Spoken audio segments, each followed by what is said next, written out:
Arestado ang isang 19 years old na lalaki matapos nakawin ang tip box ng isang coffee shop sa Binondo, Maynila.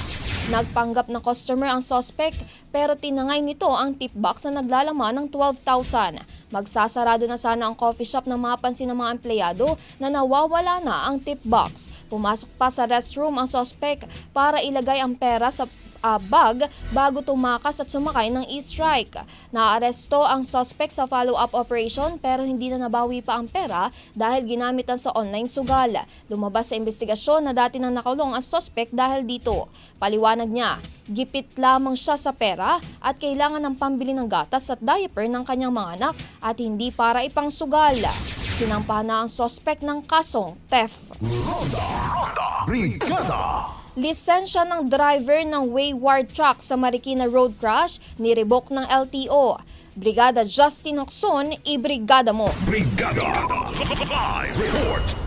Binawi na ng Land Transportation Office o LTO ang lisensya ng driver ng wayward truck na sangkot sa isang malagim na aksidente sa Marikina City noong ika-23 ng Abril ng kasalukuyang taon.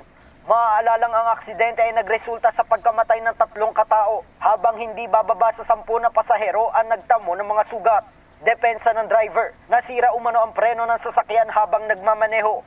Batay naman sa masusing investigasyon ng ahensya, lumalabas na mabilis umano ang takbo ng truck na nauwi sa pagkaka-overturn at pagdurog sa 3 sasakyang inararo nito sa kahabaan ng kalsada. Lumabas rin na walang mechanical issue ang nasabing truck taliwas sa sinabi ng driver.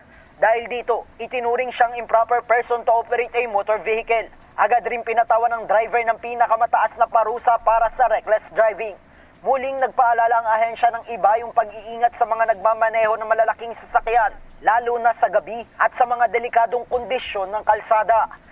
In the heart of changing lives, ako si Brigada Justin Hoxon ng 105.1 Brigada News FM Manila, The Music and News Authority. Ang bahaging ito ay hatid sa atin ng Drive Max Coffee. Ligayang tuloy-tuloy.